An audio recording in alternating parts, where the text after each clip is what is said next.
சங்கீதம் 127 சங்கீதம் 752 பக்கம்.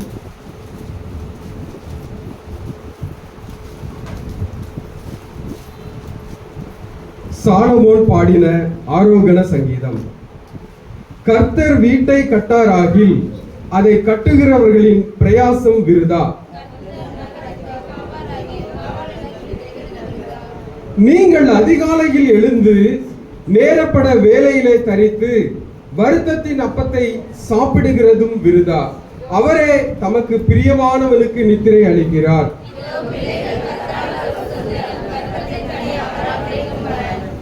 வான வயதின் குமாரர் பலவான் கையில் உள்ள அம்புகளுக்கு ஒப்பாய் இருக்கிறார்கள். அவைகளால் தன் அம்பரா தூணியை நிரப்பின புருஷன் பாக்கியவான். அவர்கள் நாணமடையாமல் ஒளிமுக வாசல் சத்துருக்களோட பேசுவார்கள். ஹல்லேலூயா. எல்லாரும் உட்காருவோம். ஒரு சிறு ஜெபத்தை ஏறெடுப்போம். எங்களை அதிகமாக நேசிக்கிற நல்ல தகப்பனே, இந்த நாளுக்காக வேலைக்காக உங்களுக்கு கோடி கோடி நன்றி அப்பா. இந்த நேரத்திலும் ஆண்டவரே, சங்கீதக்காரனாகிய தாவீது சொன்னது போல ஆண்டவரே, உங்களுடைய வசனத்தை தியானிக்கும் போது எங்களுடைய இருதயம் அனல் விட்டு எரியும்படியாக, கொழுந்து விட்டு எரியும்படியாக நீர் இந்த வேலையில எங்களோடு கூட இடைபடுவீராக. இந்த சங்கீதத்தில் உள்ள ஒவ்வொரு மகிமையையும் ஆண்டவரே, நீர் எங்களுக்கு வைத்திருக்கிற ஆசீர்வாதத்தையும் கண்டுகொள்ள எங்களுக்கு உதவி செய்யும். தொடர்ந்து எங்களை வழி நடத்தும். உம்முடைய நாமம் மட்டும் மகிமைப்படட்டும். இயேசுவின் நாமத்தில் ஜெபிக்கிறேன் எங்கள் ஜீவனுள்ள நல்ல பிதாவே, ஆமென். எல்லாரும் ஒரு ஆமென் சொல்லுங்க. ஹல்லேலூயா, ஹல்லேலூயா, ஹல்லேலூயா. எல்லாரும் சந்தோஷமா இருக்கீங்களா? சந்தோஷமா இருக்கீங்களா? ஆண்டவருடைய வருகை வந்துச்சு போல இருக்கு. நிறைய பேரை காணலையே, நம்ம மட்டும் தான் இருக்குமா? ஹல்லேலூயா. கர்த்தர் நல்லவர். கர்த்தர் ரொம்ப ரொம்ப ஒரு ஆமென் சொல்லுங்க. ஹல்லேலூயா. இன்றைக்கு ஆண்டவர் தருகிற ஒரு ஆசீர்வாதமான வசனம் சங்கீதம் 115, 14, 15. நம்முடைய தலையில கை வச்சு இந்த வசனத்தை சொல்ல போறோம். அந்த வசனம் என்ன? வாசிங்க. இப்படி கை வச்சிடுங்க. கர்த்தர் என்னையும் என் பிள்ளைகளையும் வர்த்திக்க பண்ணுவார். வானத்தையும் பூமியையும் படைத்த கர்த்தராலே நான் ஆசீர்வதிக்கப்பட்டவன். இன்னொரு தடவை சொல்லலாமா? கர்த்தர் என்னையும் என் பிள்ளைகளையும் வர்த்திக்க பண்ணுவார். வானத்தையும் பூமியையும் படைத்த கர்த்தரால் நான் ஆசீர்வதிக்கப்பட்டவன். ஆமென். ஹல்லேலூயா. சந்தோஷமா இருக்கீங்களா? இப்போ ஆமென். கர்த்தர் நல்லவர். நாம் வாசித்த சங்கீதத்திற்கு நேராக கடந்து போவோம். அந்த சங்கீதத்தின் தலைப்பு இப்படியாக சொல்லி இருக்கிறது பாருங்க. சாலமோன் பாடின ஆரோகண சங்கீதம். இந்த சங்கீதத்தை எழுதியது யார் என்று அந்த தலைப்புல போடப்பட்டிருக்கிறது. யார் பாடின சங்கீதம்? சாலமோன் பாடின ஆரோகண சங்கீதம். ஹல்லேலூயா. தாவீது உயிரோடு இருந்த நாட்கள்ல தன்னுடைய மகனாகிய சாலமோனை பார்த்து அவர் அநேக புத்திமதிகளை சொன்னார். அதுல ஒரு புத்திமதி தான், என் மகனாகிய சாலமோனே, நீ கர்த்தரை தேடினால் அவர் உனக்கு தென்படுவார். அவரை விட்டு விட்டாய் ஆனால் அவர் உன்னை என்றென்றைக்கும் என்ன செய்வாராம்? கைவிடுவார். ஹல்லேலூயா. ஆண்டவர் அந்த சாலமோனுக்கு இந்த தாவீது அநேக புத்திமதிகளை சொல்லி, நீ எப்படி தேவனுடைய ஆலயத்தை கட்ட வேண்டும், நீ எப்படி வாழ வேண்டும், ஒரு வீட்டை கட்டும் போது நீ எப்படி ஒரு வீட்டை கட்டும் போது ஆண்டவர் உன்னோடு கூட இருக்க வேண்டுமானால் நீ என்ன செய்யணும் அப்படின்னு சொல்லி அநேக புத்திமதிகளை தாவீது சாலமோனுக்கு கொடுத்தபடியினால் இப்போது தன்னுடைய தகப்பனாகிய தாவீது கொடுத்த புத்திமதிகளின்படியே ஒரு எழுதப்பட்ட சங்கீதம் தான் சாலமோன் பாடின இந்த குடும்பத்தை குறித்ததான ஒரு சங்கீதம். ஹல்லேலூயா, ஹல்லேலூயா. புரியுதா? ஆமென். சரி, இப்போ சங்கீதத்துக்குள்ள போவோம். கர்த்தர் வீட்டை கட்டாராகில் அதை கட்டுகிறவர்களின் பிரயாசம் விருதா. கர்த்தர் வீட்டை கட்டாராகில். நம்ம வீடு அப்படின்னு என்ன நினைப்போம்? வீடு அப்படின்னு என்ன நினைப்போம்? நம்ம குடியிருக்கிற ஒரு வீடு அப்படிதானே எல்லாரும் நினைப்போம். ஒரு ஆமென் சொல்லுங்களேன். ஹல்லேலூயா. உற்சாகமா இருக்கீங்களா? உற்சாகமா இருந்தா நான் உற்சாகமா பேசுவேன். நீங்க டல் அடிச்சு இப்படி இருந்தீங்கன்னா நானும் டல்லா பேசுவேன். ஹல்லேலூயா. உற்சாகமா இருக்கீங்களா? வீடு என்று சொல்லப்படும் போது எதை குறிக்கும் என்று சொன்னால், நான் தியானிக்கும் போது என்னுடைய புத்தி கேட்டும்படியாக ஆண்டவர் 5 வீடுகளை என்னுடைய அறிவுக்கு விளங்க பண்ணினார். ஒரு ஆமென் சொல்லுங்க. ஹல்லேலூயா. முதலாவதாக பூமிக்குரிய கூடாரமாகிய இந்த வீடு. அந்த வீட்டுல என்ன இருக்கு அப்படின்னா, உள்ள என்ன இருக்கு அப்படின்னா, ஒரு விலையேற பெற்ற ஆத்துமா இருக்கிறது. ஹல்லேலூயா. ஹல்லேலூயா. இரண்டாவதாக வீடு என்று சொல்லுவது நாம் வாழ்வதற்கு, இந்த உலகத்துல வெயில இருந்து மழையில இருந்து தப்பிக் கொள்வதற்காக நாம் நமக்கு கட்டி கொள்ளுகிற, செங்கலாலும் மண்ணாலும் சாந்தாலும் கட்டி கொள்ளுகிற ஒரு வீடு. ஹல்லேலூயா. இன்னொரு வீடு என்ன அப்படின்னு சொன்னா, குடும்பம், குடும்பமாகிய வீடு. வேதத்துல இருக்கிற ஒவ்வொரு குடும்பத்தையும் ஆண்டவர் சொல்றாரு. எப்படி சொல்றாரு அப்படின்னா, குடும்பம் என்பதை வீடு அப்படின்னு சொல்றாரு. ஹல்லேலூயா. அடுத்தபடியாக ஒரு வீடு இருக்கிறது. அது என்ன வீடு அப்படின்னா, ஆவிக்குரிய வீடு. கேட்டீங்களா? எத்தனை வீடு? ஆவிக்குரிய வீடு. இன்னும் ஒரு வீடு இருக்குது. அது என்ன வீடு அப்படின்னா, நித்திய வீடு. ஹல்லேலூயா. முதலாவதாக நான் என்ன சொன்னேன்? சரீரமாகிய வீடு. இரண்டாவது என்ன சொன்னேன்? நம்ம குடியிருக்கிற வீடு. மூன்றாவதாக குடும்பமாகிய வீடு. நாலாவது ஆவிக்குரிய வீடு. ஐந்தாவது நித்திய வீடு. ஹல்லேலூயா. இது குறித்து தியானிக்கும் போது ஒரு பெரிய புக்கே எழுதியிருக்கலாம். ஆண்டவர் அவ்வளவு காரியங்களை நாம் புரிந்து கொள்ளும்படி இந்த சங்கீதத்தை தியானிக்கும் போது எனக்கு கிருபை செய்தார். ஆனாலும் 15 நிமிஷத்துல எல்லாம் பேச முடியாது. இப்ப பேசுறதுக்கு ஆண்டவர் எனக்கு என்ன வார்த்தைகளை அருளி செய்கிறாரோ அதை மட்டும் தான் நான் என்ன முடியும், பேச முடியும். ஹல்லேலூயா. இந்த 5 வீட்டை குறித்து நம்ம தியானிக்கணும் அப்படின்னாலே 1 மணி நேரம் ஆகும். ஹல்லேலூயா. அதனால சுருக்கமா நம்ம பார்த்துட்டு போவோம். முதலாவது குடியிருக்கும் வாசஸ்தலமாகிய வீடு. இத அநேக கிறிஸ்தவர்கள் இன்றைக்கு எப்படி கட்டுறாங்க அப்படின்னா, பெயரளவு கிறிஸ்தவர்கள். நம்ம இந்த உலகத்துல மழைக்கும் வெயிலுக்கும் தப்பி இருப்பதற்கு நமக்கு என்ன வேணும்? ஒரு வீடு வேணும்.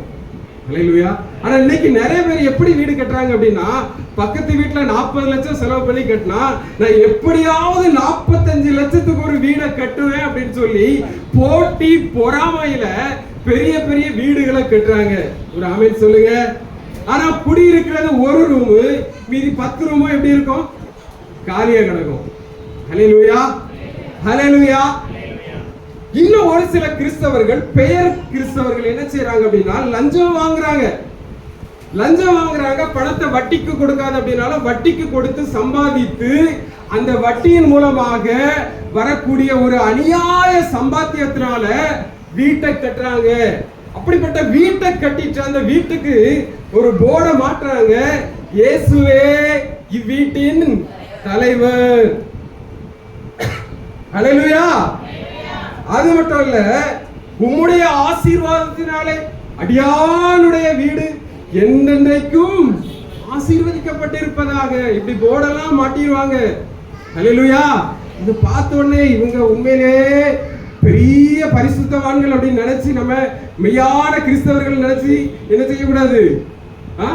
அவங்களை கனப்படுத்தி தூக்கி வச்சிடக்கூடாது. அவங்க வருமானம் எப்படி வந்துச்சு, அவர்களுடைய பிசினஸ் என்ன, அவர்களுடைய தொழில் என்ன என்பதை நாம் என்ன செய்யணும்? அறிந்து கொள்ளணும். ஹல்லேலூயா.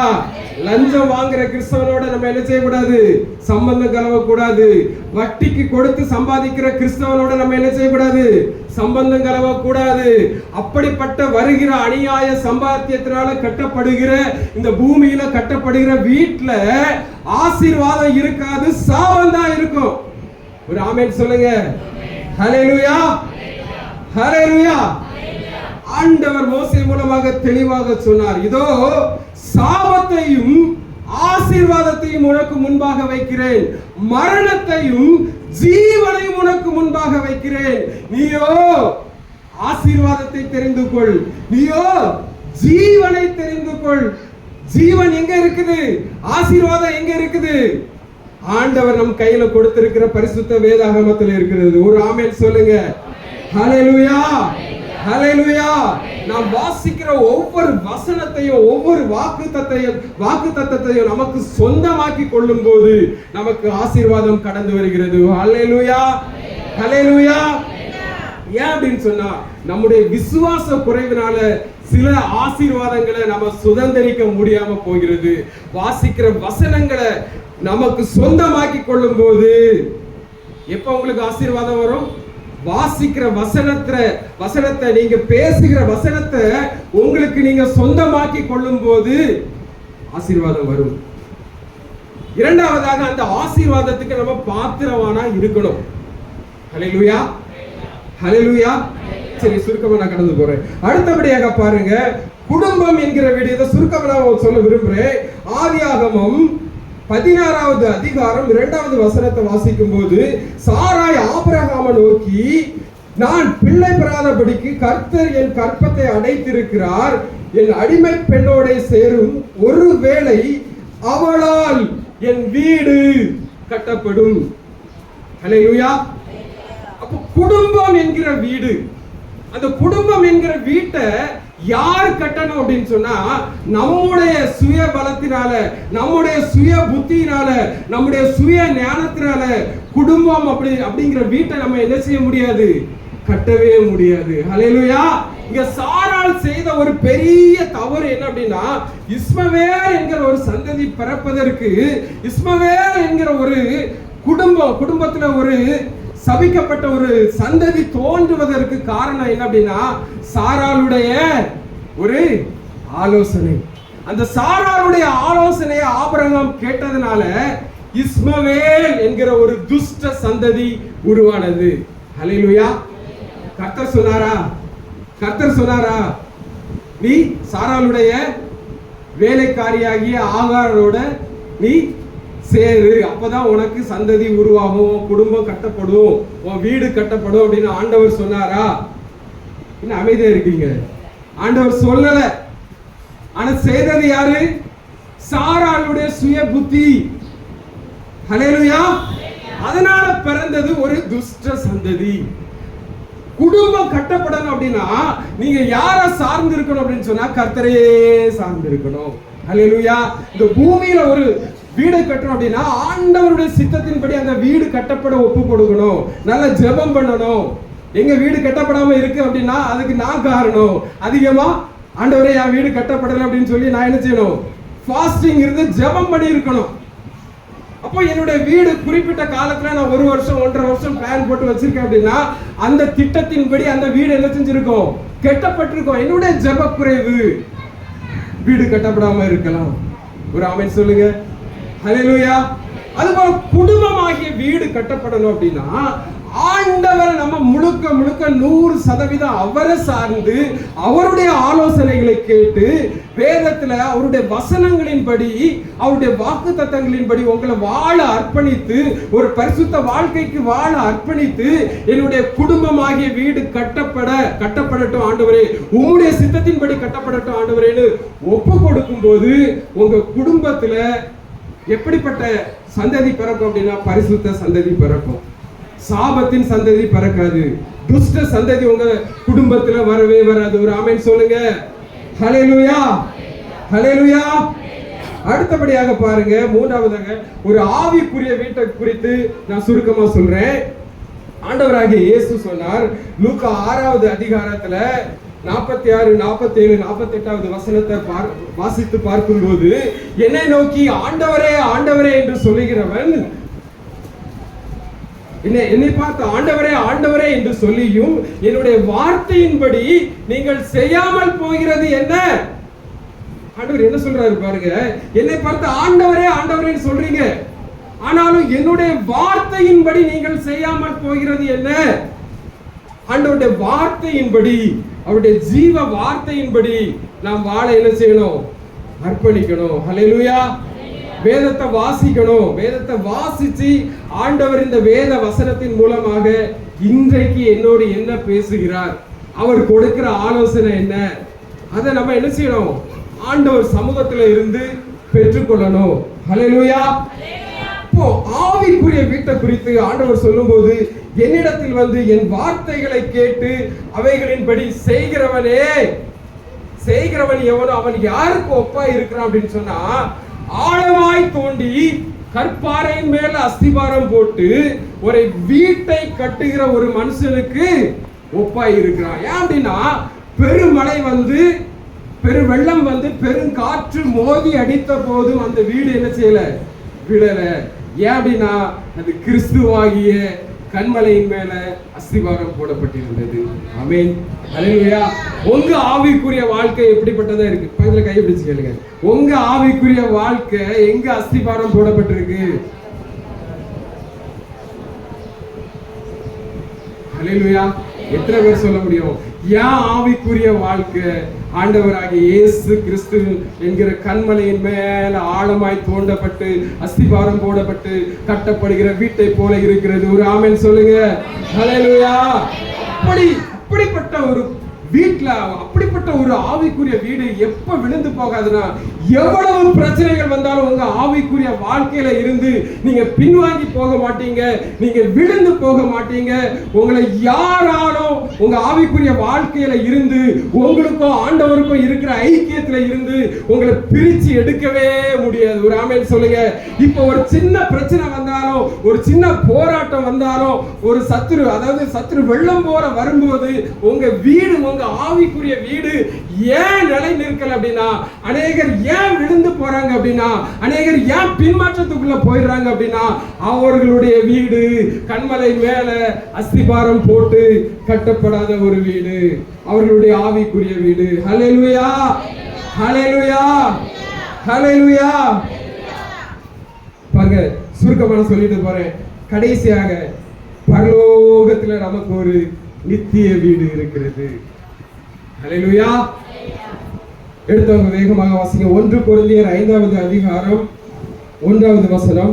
பூமிக்குரிய கூடாரமாகிய நம்முடைய வீடு அழிந்து போனாலும் தேவனால் கட்டப்பட்ட கைவேலை அல்லாத நித்திய வீடு பரலோகத்தில் நமக்கு உண்டு.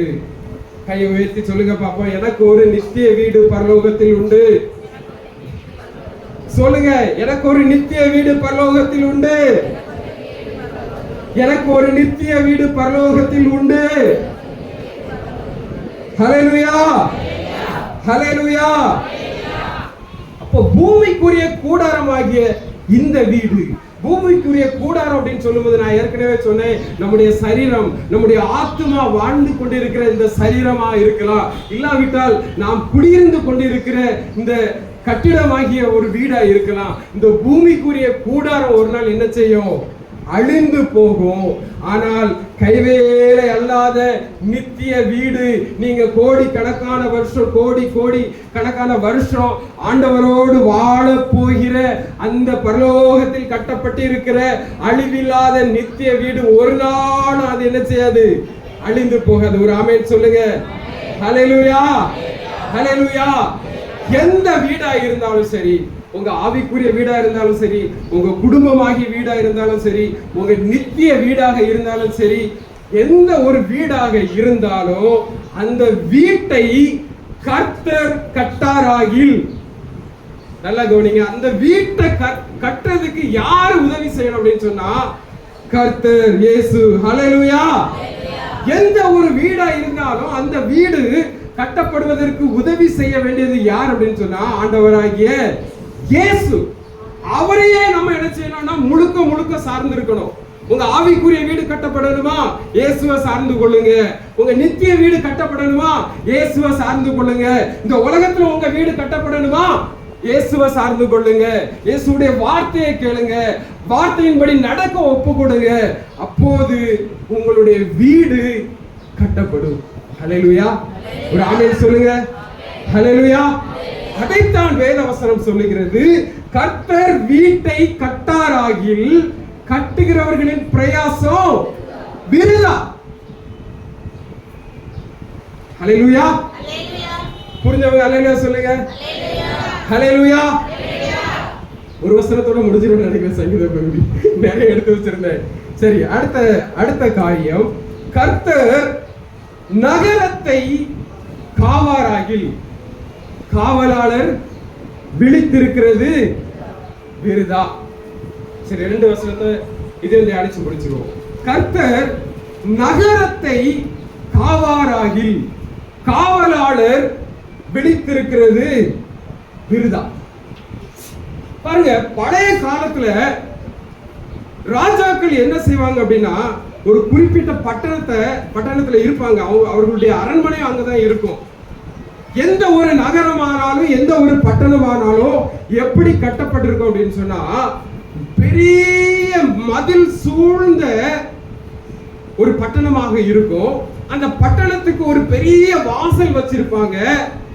அந்த பட்டணத்துக்கு மேல பாத்தீங்கன்னா, நம்ம எப்படி பாக்குறோம், அந்த லைட் ஹவுஸ் பாக்குறோம் இல்லையா, கலங்கர விளக்கம், அந்த பில்டிங் எவ்வளவு பெருசா இருக்கு. அதை விட உயரமான ஒரு கண்காணிப்பு கூடாரம் இருக்கும்.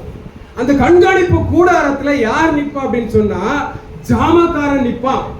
அந்த ஜாமக்காரனுக்கு என்ன வேலை அப்படின்னா, ராத்திரி ஆன உடனே அவன் கண்காணிச்சுக்கிட்டே இருப்பான். 4 பக்கத்துல அவன் கண்காணிக்கிறது தான் அந்த ஜாமக்காரனுடைய வேலை. ராத்திரி உறங்காம இருந்து யாராவது வர்றாங்களா. அந்த காலத்துல இப்ப இருக்கிற மாதிரி இந்த கரண்டோ எதுவோ கிடையாது. அப்போ ஒரு 50 பேர் வரணும் அப்படின்னா என்ன செய்வாங்க, ஒரு சின்ன தீவெட்டியை பிடிச்சிட்டு வருவாங்க. இல்ல அப்படின்னாக்கி ஒரு தீபத்தை, ஒரு விளக்க பிடிச்சிக்கிட்டு வருவாங்க. ஏதாவது ஒரு காரியம். அப்போ ஒரு 50 லைட் எரியுது அப்படின்னா அந்த ஜாமக்காரன் ஓடி போய் சொல்லிடுவான். யார்கிட்ட சொல்லுவான், தளபதிட்டு யார்கிட்ட சொல்லுவான், யாரோ ஒரு 50 பேர் வர்றாங்க எனக்கு தெரியுது அப்படின்னு இவங்க உடனே அதுக்கு ஆயத்தமாயிருவாங்க. ஒருவேளை ஒரு 1000 விளக்கு எரியிற மாதிரி இருந்தா எதிரியின் படை என்ன செய்யுது, இவங்க இருக்கிற நகரத்தை நோக்கி வந்து கொண்டிருக்கிறது என்று அர்த்தம். உடனே அதான் ஓடி போய் அறிவிப்பான். இப்படியாக அந்த நகரத்தை அழிவிலிருந்து காப்பதுதான் ஒரு ஜாமக்காரனுடைய வேலை. ஹல்லேலூயா. புரிஞ்சவங்க ஒரு ஹல்லேலூயா சொல்லுங்க. ஹல்லேலூயா. சரி, இத மனசுல வச்சுடுங்க.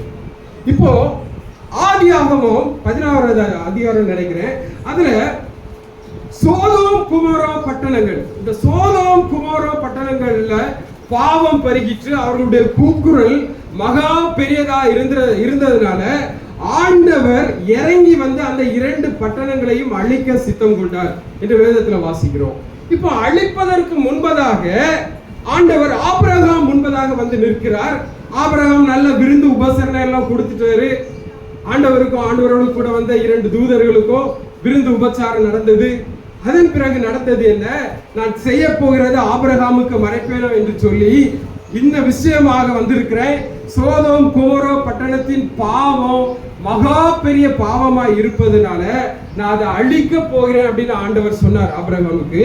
அப்ப ஆபிரகாம் அந்த ஆண்டவரை பார்த்து கேட்டாரு, ஆண்டவரே, ஒருவேளை அந்த பட்டணத்துல, ஒருவேளை அந்த நகரத்துல 50 நீதிமான்கள் இருந்தால் அவர்களை அழிப்பீரோ, அந்த பட்டணத்தை அழிப்பீரோ?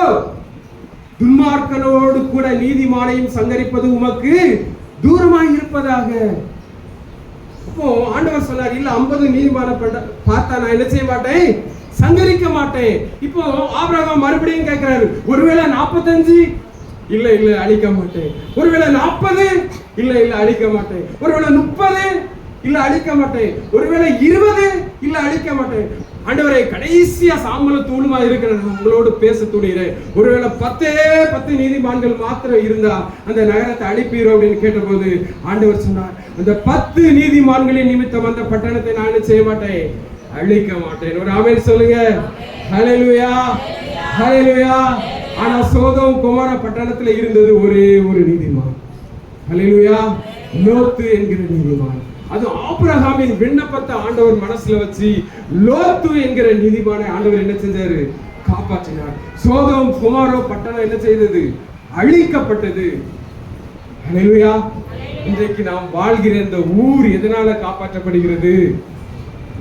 நீதிமான்கள், ஆண்டவருடைய இரத்தத்தால் கழுவப்பட்ட நீதிமான்கள் இந்த ஊர்ல வாழ்ந்துகிட்டு இருக்கிறோம். ஒரு ஆமென் சொல்லுங்க. 10 நீதிமானா இருக்கிறீங்க, எத்தனையோ நீதிமான்கள் இருக்கிறோம். ஹல்லேலூயா. ஆண்டவர் நம்முடைய ஊரை காப்பாற்றுகிறார் அப்படின்னு சொன்னா அவருடைய பிள்ளைகளின் நிமித்தம் இந்த ஊரை காப்பாற்றுறாரு, ஒரு பட்டணத்தை காப்பாற்றுறாரு, நம்முடைய மாநிலத்தை காப்பாற்றுறாரு, நம்முடைய தேசத்தை அழிக்காமல் ஆண்டவர் வைத்திருக்கிறார். ஏன் இந்த உலகத்தை கூட அவர் அழிக்காமல் வைத்திருப்பதற்கு காரணம் அவருடைய இரத்தத்தால் கழுவப்பட்ட தேவ பிள்ளைகள், நீதிமான்கள் இந்த பட்டணத்துல, இந்த உலகத்துல, இந்த தேசத்துல வாழ்ந்து கொண்டிருப்பது தான் ஒரு காரணம். ஒரு ஆமென் சொல்லுங்க. ஹல்லேலூயா, ஹல்லேலூயா. அப்ப கூடங்குளத்துல அலுவலை வெடிச்சிரும், நம்ம எல்லாம் செத்து போவோம் அப்படின்னு யாரும் சொன்னா நீங்க என்ன செய்யாதீங்க, நம்பாதீங்க. நான் இருக்கிறேன், என்ன போல 10 நீதிமான் இருக்கிறான், 50 நீதிமான்கள், 100 நீதிமான்கள், 1000 நீதிமான்களுக்கும் நாங்க அதிகமா இருக்கிறோம். நாங்க ஜெபிக்கிற தேவ பிள்ளைகள், நாங்க ஜாமம் காக்கிற ஜாமக்காரர்கள் போல விழித்திருந்து நாங்க ஜெபம் பண்றோம். தேசத்துக்காக திறப்பின் வாசல்ல நின்று நாங்க ஜெபிக்கிற வரைக்கும் எங்க பட்டணம் அழிக்கப்படாது. ஆமென், ஹல்லேலூயா. நான் ஒரு நீதிமான் அப்படின்னு தைரியமா கை தூக்குங்க. நீங்க ஆண்டவருடைய இரத்தத்தால கழுவப்படலையா? கையை வைத்துங்க, பரவாயில்ல, பரலோகம் பார்க்கட்டும். எல்லாரும் கை தூக்குங்க, எல்லாரும் கை தூக்குங்க. ஞானஸ்தானம் எடுத்து நல்லா ரட்சிக்கப்பட்டிருக்க எல்லாரும் கை தூக்குங்க. நீங்க கை தூக்கல அப்படின்னா பரலோகத்துக்கு போக முடியாது. கை தூக்குங்க எல்லாரும். ஹல்லேலூயா. ஆண்டவராகிய இயேசுவின் இரத்தத்தால கழுவப்பட்டிருக்கிற நீதிமான் நான் அப்படிங்கிற விசுவாசம் உங்களுக்கு இருந்தாதான், நீங்க ஜெபம் பண்ணாதான் நடக்கும். ஆண்டவருடைய பிள்ளை நான் கிடையாது, நான் நீதிமான் கிடையாது, அப்ப நீங்க ஜெபம் பண்ணா அந்த ஜெபம் கேட்கப்படுமா? உங்களுக்குள்ள ஒரு அவிசுவாசம் இருக்கிற வரைக்கும் அந்த ஜெபம் என்ன செய்யப்படாது அப்படின்னா கேட்கப்படாது. ஹல்லேலூயா, ஹல்லேலூயா, ஹல்லேலூயா. பாருங்க பிரின்ஸ், இன்னைக்கு ஒரு சின்ன பிள்ளையை தூக்கிட்டு வந்திருக்கா. ஒரு குடும்ப ஆசீர்வாதத்துக்கான சங்கீதம். இன்னைக்கு ஒரே ஒரு வசனத்தை வாசித்து முடிப்போம். பாருங்க, இதோ பிள்ளைகள் கர்த்தரால் வரும் சுதந்திரம், கற்பத்தின் கனி அவரால் கிடைக்கும் பலன். ஹல்லேலூயா. இது ஒரு குடும்ப ஆசீர்வாதத்தை குறித்த ஒரு சங்கீதம். அநேக காரியங்கள் இருந்தாலும் எல்லாவற்றையும் நான் சொல்றதுக்கு நேரம் கிடையாது. இதோ பிள்ளைகள் கர்த்தரால் வரும் சுதந்திரம். உலகத்துல எவ்வளவு ஆசீர்வாதம் இருந்தாலும், எவ்வளவு செல்வம் இருந்தாலும், ஆயிரக்கணக்கான கோடிகளை சம்பாதிச்சாலும், இந்த உலகத்துல உங்க குடும்பம் கட்டப்படணும் அப்படின்னு சொன்னா உங்களுக்கு என்ன வேணும் அப்படின்னா, முதல் ஆசீர்வாதம் உங்களுக்கு பிள்ளை வேணும். ஒரு ஆமென் சொல்லுங்க. ஹல்லேலூயா. ஏன் அப்படின்னா வேத வசனம் தெளிவாக சொல்லுகிறது, இதோ பிள்ளைகள் கர்த்தரால் வரும் சுதந்திரம். வேற யாரும் கொடுக்க முடியாது, வேற யாரும் கொடுக்க முடியாது. ஒரு பிள்ளைய யார் தான் கொடுக்க முடியும் அப்படின்னு சொன்னா ஆண்டவர் நினைச்சா மாத்திரம் தான் என்ன செய்ய முடியும், கொடுக்க முடியும். ஹல்லேலூயா. ராக்கேல் பாருங்க, யாக்கோவோட சண்டை போட்டா, நான் மட்டும் பிள்ளை பெறாம இருக்கிறேன்னு, எனக்கு பிள்ளையை கொடுக்கும் அப்படின்னு சொல்லி. அவன் என்ன சொல்றான், நான் பிள்ளையை கொடுக்கிறதுக்கு நான் என்ன தேவனா? யார்கிட்ட போய் கேளு, ஆண்டவர்கிட்ட போய் கேளு. ஹல்லேலூயா.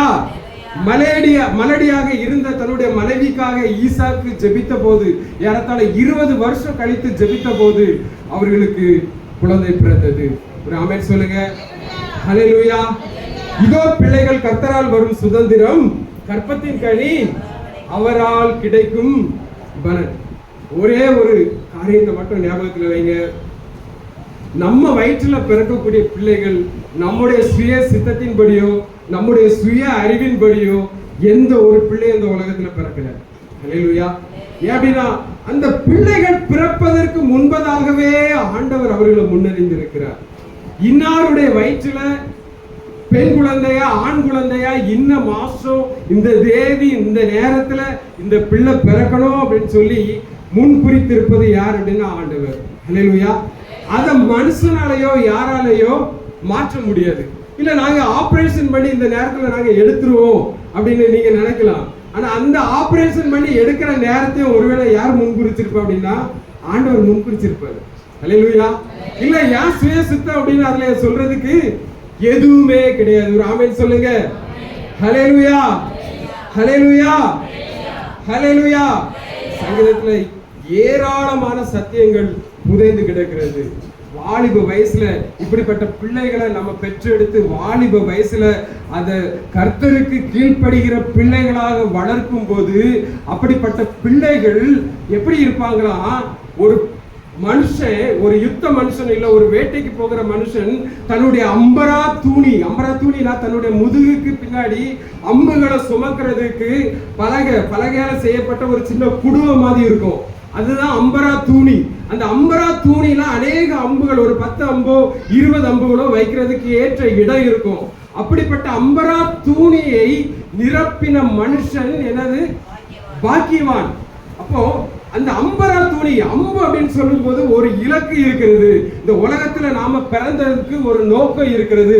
ஒவ்வொருவரை குறித்தும் ஒரு தரிசனம் உண்டு. அப்ப அந்த தரிசனம் நிறைவேறணும் அப்படின்னு சொன்னா நம்முடைய பிள்ளைகளை ஆண்டவருடைய கையில நம்ம என்ன செய்யணும் அப்படின்னா ஒப்பு கொடுக்கணும்.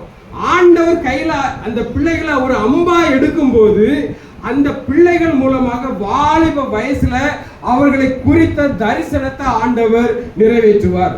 ஹல்லேலூயா. யார் பலவான் கையில் உள்ள அம்பு? யார் பலவான் அப்படின்னா ஆண்டவர் தான் பலவான்.